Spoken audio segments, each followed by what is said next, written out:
A paz do Senhor para os irmãos. Irmãos, estamos chegando ao final do nosso trimestre e eu quero aqui agradecer a todos aqueles que participaram, a todos aqueles que se cadastraram no nosso canal, a todos aqueles que curtiram, compartilharam. Que Deus em Cristo nos abençoe.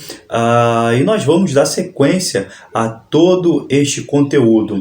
Pois bem, a Igreja Eleita. E nós tivemos o subtítulo: Redimida pelo sangue de Cristo e selada com o Espírito Santo da promessa. Irmãos, é interessante, nesse trimestre, nós estudamos a carta do apóstolo Paulo aos Efésios e nós vimos a grandiosidade que é esta carta. Os escritos do apóstolo Paulo se destacam por si só, mas a carta do apóstolo Paulo aos Efésios é identificada como a rainha das epístolas e também a coroa dos escritos de Paulo. No campo teológico, a admiração a esta carta é muito grande. Os irmãos que acompanharam todo o conteúdo dominical viram e dão razão a esta fundamentação. É interessante, a casa publicadora há 21 anos não falava sobre esta carta aos Efésios.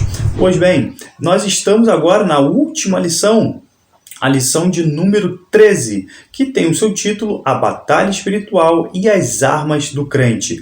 3 tópicos serão apresentados. Tópico 1, o preparo espiritual do crente para a batalha. Tópico 2, conhecendo o campo da batalha espiritual. E tópico 3, as armas espirituais do crente. Se você, como nós temos feito, para que você acompanhe todo o nosso conteúdo, se você não tem a revista da Escola Bíblica Dominical da editora CPAD, abra sua Bíblia para nos acompanhar nesta referência em Efésios, capítulo 6, versículo 10 até o versículo 20. Todo o nosso estudo será baseado nesta referência, a leitura bíblica em classe. O título da lição, como nós vimos, irmãos, é a batalha espiritual do crente e as armas espirituais. No campo teológico, esse termo ele surgiu em 1974, na cidade de Lausanne, na Suíça. E ali eles fizeram um congresso internacional de evangelização mundial. Estavam ali presentes quase 150 nações representando as suas igrejas. E eles tinham a ideia de combater esta batalha com as armas espirituais da verdade e com a oração. Então vejam, essa terminologia, batalha espiritual, é um termo que você não vai encontrar na Bíblia, mas é um termo teológico, mas se aplica na nossa vida diária. É interessante, essa passagem não é um apêndice da epístola. Como nós agora estamos no último capítulo do apóstolo Paulo escrevendo aos Efésios, não é que o apóstolo Paulo colocou um anexo, mas é uma clara advertência da necessidade do engajamento do cristão no combate espiritual. Definição vai aparecer no nosso quadro. A definição da batalha espiritual é: a batalha espiritual consiste na oposição dos cristãos às forças malignas pela pregação do Evangelho, pela oração e pelo poder da palavra de Deus. Essa peleja vai continuar até a vinda de Jesus. O texto áureo diz assim, revesti-vos. E eu vou dar ênfase a esta palavra. Revesti-vos de toda a armadura de Deus para que possais estar firmes contra as astutas ciladas do diabo. Vejam, esta palavra revesti-vos, nós temos que estar vestidos. Então, entenda, é como se você já tivesse uma roupa por baixo e por cima esta minha camisa que eu estou usando. A referência é Efésios 6:11. Interessante. Agora, vestidos de quê? Qual é a primeira roupa que nós temos que vestir? Abra sua Bíblia em Isaías, capítulo 61, versículo 10, que diz assim, regozijar-me-ei muito no Senhor. A minha alma se alegra no meu Deus, porque me vestiu. Vejam só a primeira vestidura do crente. Me vestiu de veste de salvação. Me cobriu com o manto da justiça, como um noivo que se adorna com os atavios e com a noiva que se enfeita com as suas joias. Então, a primeira roupa do cristão é a veste de salvação. E depois, assim vestido, nós vamos, viu só a referência? Nós vamos nos revestir com toda a armadura de Deus. A verdade prática, ela diz assim, ó: o uso da armadura de Deus assegura a vitória do crente no campo da batalha espiritual. Irmãos, utilizando toda a armadura de Deus, a segurança, a garantia de vitória é certa. O apóstolo Paulo, ele tem a ideia do exército romano, que na época dele era um exército invencível. Assim também, quando nós estamos munidos de todas as armas espirituais, nós nos tornamos cristãos imbatíveis, com referências às potestades e às astutas ciladas do diabo. Mas para isso, temos que estar vivendo no Senhor. Então, a segurança de vitória no crente é garantida. A introdução, interessante, o apóstolo reconhece a existência de uma furiosa e renhida batalha espiritual e adverte-nos acerca da hostilidade dessas forças malignas e ensina-nos como combatê-las e vencê-las. Alguns vamos dizer assim, nós temos que dar atenção à questão da batalha espiritual para nós não subestimarmos. Tem pessoas que subestimam a questão da batalha espiritual, mas também, por outro lado, nós não podemos enaltecer.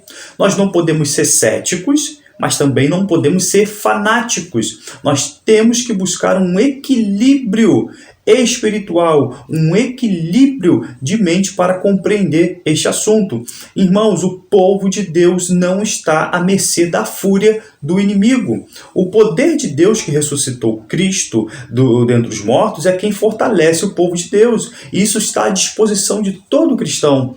A igreja não está desarmada e nem tampouco despreparada para a batalha.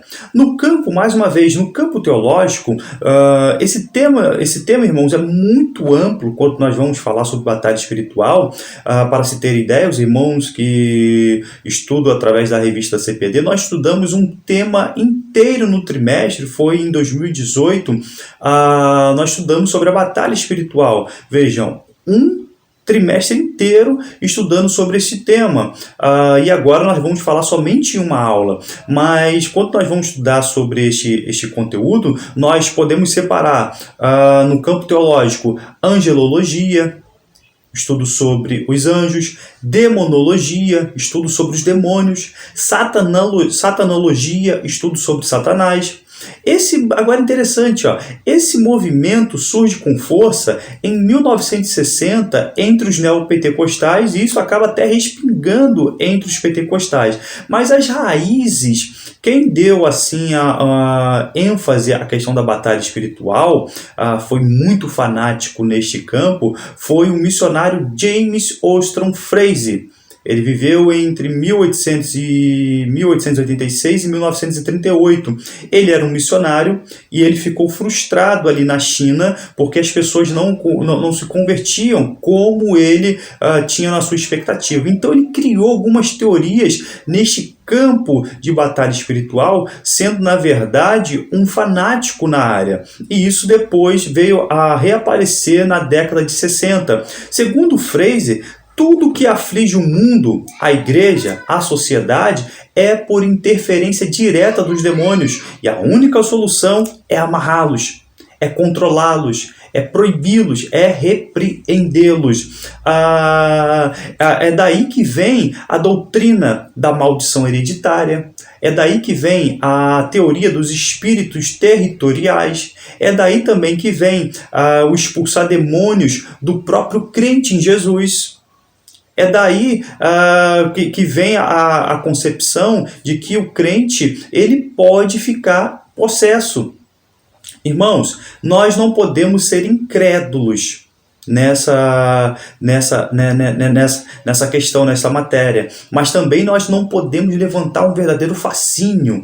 Tem pessoas que são esotéricas, mesmo crentes, tem crentes que praticam e têm a prática do ocultismo, mas nós temos que nos orientar à luz da santa palavra de Deus. Então, interessante como eu levantei a questão. Existe cristão endemoniado? Mais uma vez, quem levanta essa tese no seu livro Evangélico em Crise é Paulo Romeiro. Vejam só a confusão, irmãos. Ele vai ensinar que um crente, mesmo cheio do Espírito, ele vai dizer que o espírito maligno pode habitar no corpo do cristão, mas não no seu espírito. Olha que confusão, irmãos. Eles ainda argumentam que o homem ele é dotado de um espírito, ele é um espírito, ele tem uma alma e vive num corpo. Vejam só que confusão doutrinária. Esse conceito também é defendido pela confissão positiva. Então eles esqueceram a referência do apóstolo Paulo da tricotomia, onde nós aprendemos que o homem é um espírito, alma e corpo. E o homem, de forma tricotômica, tem que estar conservado, tem que estar atento para a vinda do Senhor, vivendo em santidade. Então, vou repetir, vejam que confusão. O homem é um espírito, tem alma e vive num corpo. Então, isso é uma verdadeira falácia, uma verdadeira heresia. Tópico 1. O preparo espiritual do crente para a batalha. Vimos que quando Paulo começa a escrever, ele coloca assim, no demais, daqui por diante. Vimos ao longo do trimestre, irmãos, lições importantíssimas para a nossa caminhada cristã. Nós vimos a sublimidade das bênçãos espirituais em Cristo, nós falamos sobre eleição e predestinação, falamos sobre a iluminação espiritual do crente, falamos sobre libertos do pecado para uma nova vida em Cristo, a condição dos gentios sem Deus, depois aprendemos que Cristo é a nossa reconciliação com Deus, edificado sobre o fundamento dos apóstolos e dos profetas. Vimos também o mistério da unidade revelado e também vimos a intercessão pelos Efésios, os atributos da unidade de fé, humildade, mansidão, longanimidade. E na última aula nós vimos sobre a conduta do crente em relação à família. O preparo espiritual do crente para a batalha. Como vimos anteriormente, Paulo diz, daqui por diante. É uma exortação paulina. Temos inimigos a combater, um capitão por quem pelejar, uma bandeira para defender e regras de guerra para obedecer. Fortalecidos no poder do Senhor, ponto 1. A tradução melhor seria: sede dotados de força, em sede fortalecidos. Atributos, os irmãos sabem que os atributos incomunicáveis de Deus é a onipotência. Deus é o El Shaddai, ou seja, o Todo-Poderoso. A combinação pleonástica, o que é isso? Uma redundância, força do seu poder que o apóstolo Paulo utiliza, mostra a grandeza da capacidade divina que está à disposição do crente. Assim, somente um crente tolo e que não conhece as Sagradas Escrituras tenta vencer o diabo e seus demônios pela sua própria força. Abra agora a sua Bíblia em Atos, capítulo 19, versículo 13 até o versículo 16. Os irmãos têm conhecimento desta passagem. E alguns dos exorcistas judeus ambulantes tentavam invocar o nome do Senhor Jesus sobre os que tinham espírito maligno, dizendo: esconjuro-vos por Jesus, a quem Paulo prega. E os que faziam isto eram 7 filhos de Seva, judeu, principal dos sacerdotes. Respondendo, porém, o espírito maligno disse: conheço a Jesus e bem sei quem é Paulo, mas vós, quem sois? E, saltando neles, o homem que tinha um espírito maligno e assim orando-se de todos, pôde mais do que eles, de tal maneira que nus e feridos fugiram daquela casa. Então, o primeiro requisito para enfrentar as batalhas espirituais não é pela nossa própria força, não é pela nossa própria capacidade, sede revestidos no Senhor. Satanás, irmãos, nós temos que entender que Satanás está vivo e ativo no planeta Terra. De onde vem Satanás? Muita gente pensa que ele está lá no inferno, sentado no seu trono. Não, ele está passeando pela terra. Mas o poder de Deus, assim como Satanás está solto, mas também nós temos à disposição o poder de Deus, que está disponível aos fiéis para pisar serpentes, escorpiões e toda a força do inimigo. Ponto 2. Vigilantes em toda oração e súplica. Irmãos, O adversário é astuto, o adversário é dissimulado, vingativo, covarde, depravado, caluniador, odioso, mentiroso. E nós poderíamos seguir esta lista, poderia ser mais extensa. Nós temos que entender que a oração ela faz parte do conflito contra Satanás. E deixar de orar é o equivalente a render-se ao inimigo. Isso não está na Bíblia. É um ditado no meio evangélico. Muita oração, muito poder. Pouca oração, pouco poder. Então, é um requisito para enfrentar esta batalha é viver sempre em oração, sempre em constante oração. A exortação inclui orar no Espírito. Indica que somos assistidos pelo Espírito em nossas fraquezas para orar como convém. O Espírito intercede por nós. O Espírito torna Deus acessível. O Espírito nos dá confiança quando oramos. Então vejam, a dependência toda em Deus. Ele nos inspira, Ele nos guia, Ele nos capacita. Tópico 2. Conhecendo o campo da batalha espiritual. Ponto 1. As astutas ciladas do diabo. A expressão ficar firme ou oferecer resistência eram termos militares que significavam resistir ao inimigo e manter posição e não se render.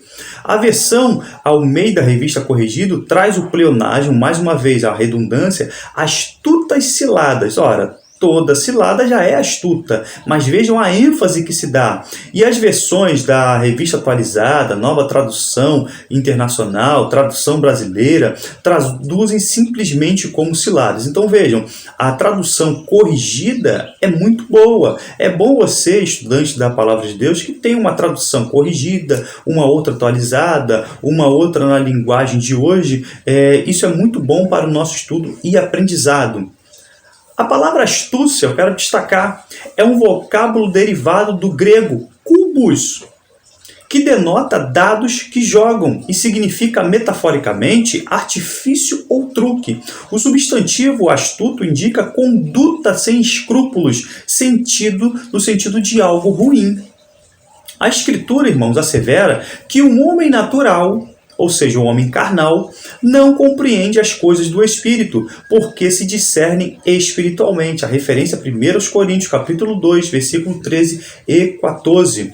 Ponto 2. O conflito contra o reino das trevas. Paulo salienta que o conflito não é contra a carne e o sangue.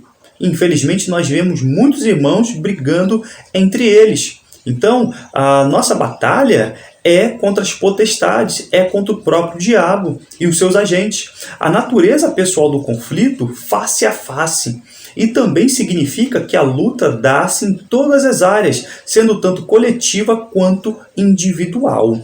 Vejam, abra sua Bíblia agora em 1 Pedro, capítulo 5, versículo 8 e 9. Sede sóbrios, vigiai, porque o diabo, vosso adversário, anda em derredor, bramando como leão, buscando a quem possa tragar, ao qual resisti firmes na fé, sabendo que as mesmas aflições se cumprem entre os vossos irmãos no mundo. Irmãos, esta referência é belíssima, a revelação que o apóstolo Pedro ele tem. O adversário anda bramando como leão, ou seja, ele quer parecer maior. É uma tática de guerra, ele já chega gritando, ele quer ganhar no grito, como se diz aí no popular, mas nós temos que estar firmes no Senhor. Ponto 3. As agências das potestades do ar. O apóstolo ele menciona a existência de 4 categorias. Ele menciona principados, potestades, príncipes do mundo destas trevas e hostes espirituais da iniquidade. Referências ao versículo 12. São caracterizados por 3 aspectos. São poderosos. Os títulos principados e potestades indicam poder, primazia, autoridade para agir. Príncipe das trevas são os líderes dos anjos decaídos que exercem domínio sobre o comando do diabo. E 2, são malignos. Esses agentes formam as hostes espirituais de iniquidade. Refere-se a demônios que empregam seu poder destrutivamente para o mal.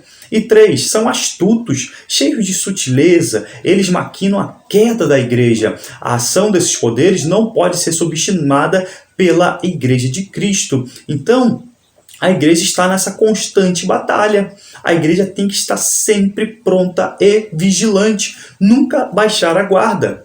É necessário, irmãos, mais uma vez, vou frisar, tomar cuidado com os extremismos e as extravagâncias nesse assunto. Mas também nós não podemos ser céticos, descrentes. Príncipe das trevas significam literalmente governantes do mundo, que ao lado de Satanás governam sobre a ordem mundial. Então existem pessoas no campo político, no campo dos estudos, em diversas áreas da nossa sociedade, que obedecem a uma verdadeira ordem mundial orquestrada pelo seu líder maior, que é o diabo, em rebelião direta contra Deus. Doravante, nós temos que entender que somos incentivadas a lutar e, sobretudo, vencer, pois o Senhor da igreja está elevado ao nível acima de todo principado e poder e potestade e domínio. Nós vimos isso no capítulo 1 dessa mesma carta, lá no versículo 21. Por mais que o diabo ele invista e ele tem um certo poder, mas o nosso Jesus está elevado acima de todo principado e poder e potestade e domínio. Antes de entrar, irmãos, na explicação da armadura, eu quero salientar que para enfrentar esta batalha espiritual é imprescindível para o cristão um dom espiritual importante nessa batalha, que é o discernimento de espírito. Ele é um dom necessário. A capacitação de Deus do dom de discernir espírito é um dom vital para a igreja, para conhecer se aquela manifestação vem da parte de Deus ou se é mera meninice, ou se é algo de natureza humana.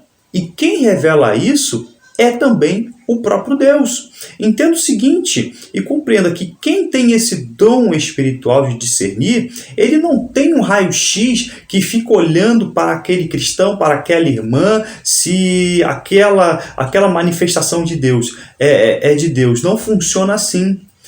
Ele tem o dom do Espírito, mas quando é necessário para uma situação, quando ele pede a Deus para entender aquela manifestação, aí Deus lhe revela. Não é que esse crente, mais uma vez, ele é um crente que tem um raio-x, ele entende andando na rua se aquela pessoa é de Deus, se não é. Não funciona assim. O dom de discernir, ele é atendido para uma situação específica, assim também como o dom da cura. Então, a pessoa que tem um dom da cura, ele a qualquer momento, ele a qualquer situação, ele tem ali autoridade de Deus para curar. Também não funciona assim, para um momento específico, sendo autorizado por Deus. É interessante, nós temos que ter compreensão se, por exemplo, uma situação é um surto psicótico ou uma possessão demoníaca. Precisamos ter cuidado para não espiritualizar os problemas psíquicos, demonizando todo e qualquer problema mental. De igual modo, temos que ter discernimento para não interpretarmos uma possessão demoníaca como sendo um problema mental. Então, peça a Deus este dom, que Ele a ninguém negará. Último tópico. Tópico 3. As armas espirituais indispensáveis ao crente. Então, vejam só esta figura. Nós temos o capacete da salvação, o escudo da fé, o cinto da verdade, a couraça da justiça, as botas da preparação do evangelho, da pregação do evangelho da paz. Então, o apóstolo Paulo, ele tem em mente de forma metafórica, ele pega um soldado romano, ele conhecia muito bem, ele estava visualizando em sua mente e os seus leitores também compreendiam, e isso também se aplica para os nossos dias de hoje. Vejam este quadro, o cinto, qual é a sua função? É a verdade, e daqui a pouco nós vamos entrar a fundo em cada um desses pontos. A couraça da justiça, qual é a representação? É retidão. Os sapatos, a paz que vem das boas novas. O escudo da fé, E nós vamos explicar como esse escudo, nós vemos muitas figuras equivocadas desse escudo. O capacete da salvação, a espada é a representação da palavra de Deus. Ponto 1, a armadura completa de Deus. Irmãos, viram só esse enunciado? A armadura tem que ser completa. Paulo exorta os cristãos a revestirem-se de toda a armadura de Deus. É o versículo 11. Essa expressão traduz o termo grego panóplia. Nós temos que estar vestido com a panóplia, que significa a armadura completa de um soldado fortemente armado. Eu não posso ir só para a batalha somente com escudo, desprovido de espada, desprovido de capacete. Nós temos que utilizar a panóplia. O verbo imperativo está conjugado no plural e sinaliza que os eleitos devem vestir a armadura continuamente, em todo o tempo. Entenderam? Eu não me desarmo. É como se, como soldado, eu estivesse sempre na hora, sempre na guarnição, sempre de prontidão. Vejam Eclesiastes, capítulo 9, versículo 8. Em todo tempo sejam albas suas vestes e nunca falte o óleo sobre a sua cabeça. Ponto 2. As armas indispensáveis de defesa.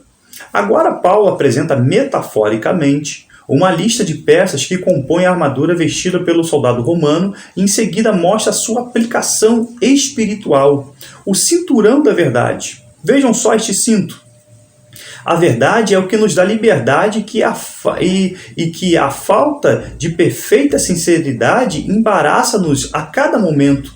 Prendia a espada, ornamentado com pedras preciosas, com pedras semi-preciosas, e segurava a túnica. Então vejam, o primeiro objeto que o soldado vestia já era logo o cinto. Sem o cinto, ele não tinha mobilidade. Os pés calçados no Evangelho. Trata-se da caliga. A meia bota, confeccionada de couro, deixava os dedos dos pés livres, tinha solas cravejadas para dar estabilidade e era fixada nos calcanhares e nas canelas com tiras de couro. Refere-se à firmeza que o Evangelho proporciona e à prontidão do soldado em testemunhar de Cristo. O escudo da fé. Como eu disse anteriormente, muitas pessoas pintam e tem a ideia de escudo de forma errada, como se fosse um escudo redondo. E eu explico. O escudo ele media aproximadamente 1,30 m de altura e por 66 centímetros de largura. O escudo é retangular. Por quê? A palavra que o apóstolo Paulo utiliza para escudo é porta. Vejam só esta figura.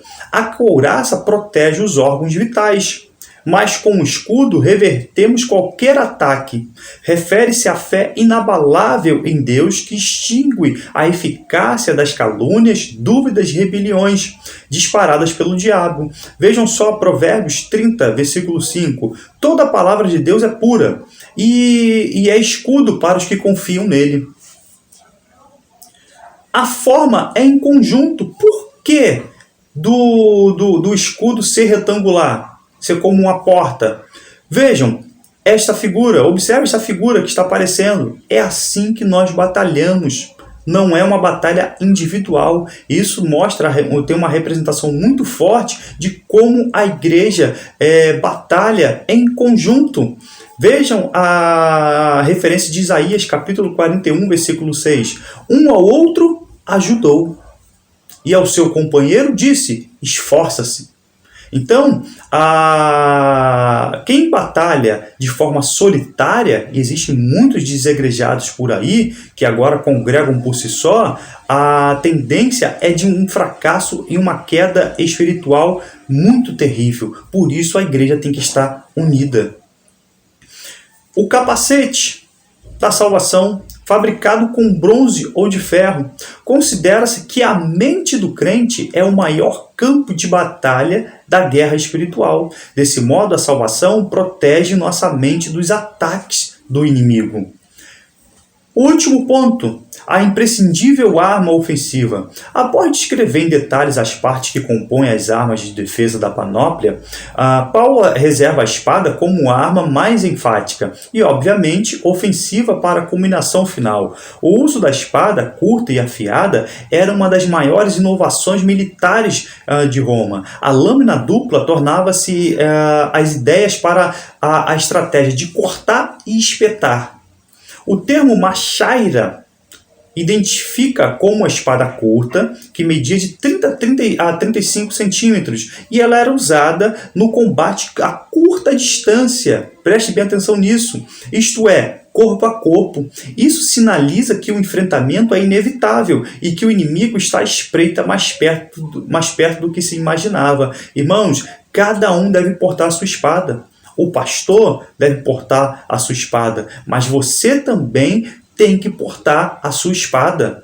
O combate é muito próximo. Muita gente pega essa referência, 1 Pedro, capítulo 5, versículo 8, sede sóbrio, vigiai, porque o diabo, vosso adversário, anda em derredor. Muita gente pensa que o diabo está lá na esquina, lá longe. Nós temos que estar vigilantes, porque uma espada de 30 centímetros, 35, vejam como ele se aproxima, ele é abusado.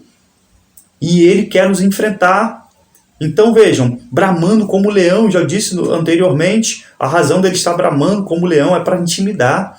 Então entenda, essa espada, como se pintam de forma errada o escudo e também uma espada muito grande, não, a machaira é para uma batalha corpo a corpo e é a única ferramenta que nós temos de ataque, porque anteriormente todas as outras ferramentas eram de defesa, mas também nós podemos e devemos atacar os principados e as potestades. Existia o diabo e ele fugirá de vós. A espada é identificada como a palavra de Deus, refere-se à mensagem do Evangelho e ainda é a espada divina, porque o Espírito ainda a emprega para cortar as defesas das pessoas, ferir suas consciências e despertá-las espiritualmente com ação penetrante. Então não é só para o inimigo, é contra nós mesmos. Vejam só, essa espada ela tem dupla aceitação, dupla serventia.